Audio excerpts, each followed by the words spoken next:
little slumber party with the Core 4. Core 4? Yeah. Did you just give us a nickname? We love the Core 4. I think one of the things that we all reacted to when we read the draft for the first time, one of the things that didn't change much from the first draft to the shooting draft was this idea of the Core 4. And, you know, for us, there's something in this movie specifically, but I think we kind of do it in all our movies, but this one, we really lean into this idea of they're sort of secret feel-good movies. In this one, the Core 4 was that kind of ingredient for us. Core 4, up top. No.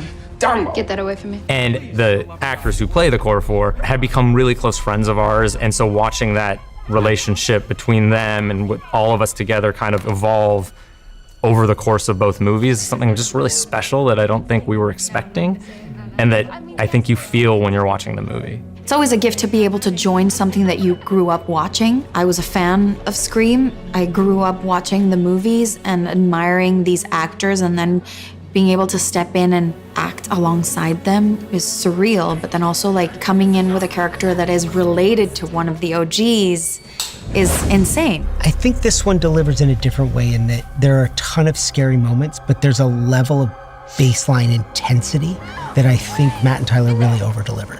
And I think part of that is the energy of a big city. New York also is a setting. I'm from New York, I live in New York, and so it's fun for me to play in that world.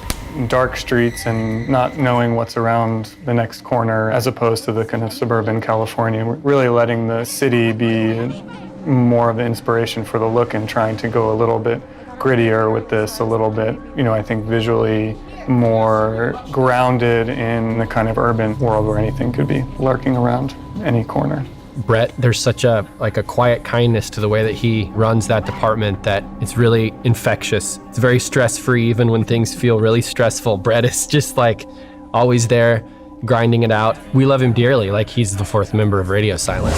Speaking of collaboration, we're blocking it on the day, and Melissa had a great note. She was like, I would do something, my character would do something more here. The scene is missing, it's missing a moment. So we took a step back and in a matter of a few minutes, designed that moment where they get behind the end cap of the aisle and Sam grabs the beer can and throws it to misdirect Ghostface. That whole little moment, that little bit of do-si-do of cat and mouse, which really is where so much of the tension of that sequence lives. That came of the experience of trusting Melissa and Melissa trusting us, and the sequence is so much better for that.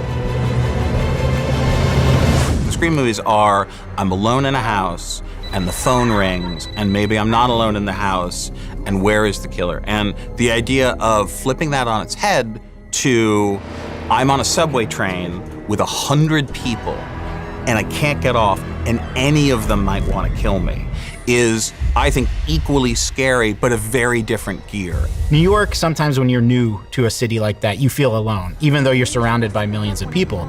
There are monsters all around you. And I think the Halloween theme that we added to this movie was also inherent of that and super fun. We were able to like play with like these iconic villains and monsters and have them surround our heroes in just everyday mundane circumstances. New York is a perfect place to have this movie set. Ghostface can hide amongst so many people, and yet he can see you. He's always there to see you, but you don't necessarily know where he is.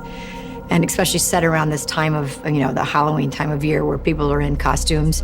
It's just genius. I think it's added so much horror to it just by the location. So you're just gonna pretend it never happened? What are you doing here, Sam? In New York. You just follow me here and you won't let me out of your sight.